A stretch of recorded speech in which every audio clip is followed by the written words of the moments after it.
네, 안녕하세요. 성종찬 변호사입니다.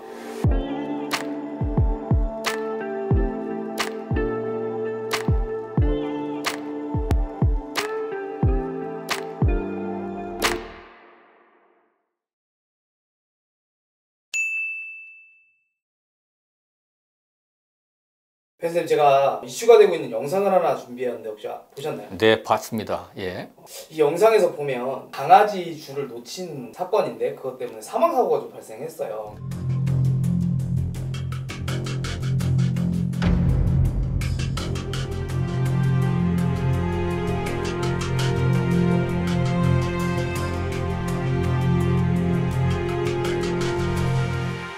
이런 경우에는 강아지 주인은 어떤 처벌을 좀 받을 수 있는지 궁금하거든요. 동영상을 보면 개 주인은 그 개의 목줄을 처음부터 잡지 않았던 건지 아니면 놓쳤던 건지는 잘 모르겠지만 그 개의 주인은 동물보호법에 의해서 처벌받거나 또는 형법상 과실치사죄로 형사처벌받게 될 것입니다.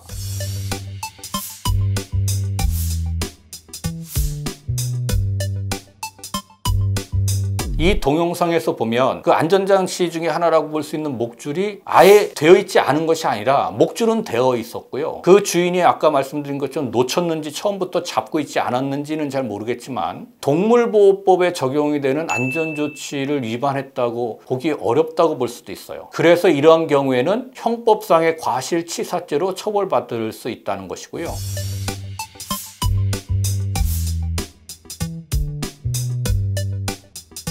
또한 이러한 형사처벌과는 별개로 개 주인은 할머니 유족들에게 위자료 등 손해배상 책임이 인정이 될 것입니다. 그래서 할머니의 유족들이 이 개 주인을 상대로 해서 민사소송을 제기하는 경우 위자료 등 손해배상을 받아낼 수가 있을 것입니다.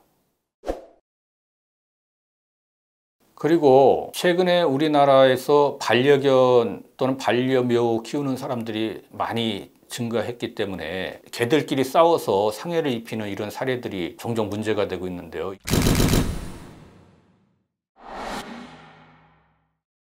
만약 A라는 사람이 자신의 반려견의 목줄이나 이런 것 안전조치를 취한 후에 산책을 나왔다가 산책을 나온 다른 개를 물어서 죽인 경우 이 A라는 사람은 어떤 처벌을 받게 될지 현행 법령상 반려견, 반려묘는 모두 생물임에도 불구하고 재물, 즉 물건으로 취급됩니다. 따라서 반려견을 죽였다 이와 같은 행위를 한 것은 재물손괴죄에 해당되는 행위입니다. 다만 재물손괴죄는 과실범 처벌 규정이 없기 때문에 A의 반려견이 다른 개를 죽인 행위가 A의 과실로 인정된다면 결국 재물손괴죄로도 처벌되지 않습니다. 다만 민법상 책임은 부담하게 될 가능성이 있는데요. 민법 제759조는 동물 점유자는 그 동물이 타인에게 가한 손해를 배상할 책임이 있다고 규정하고 있기 때문입니다. 다만 개의 종류에 따른 관리를 소홀히 하지 않았다는 부분이 인정되면 민사책임조차도 부담하지 않게 됩니다.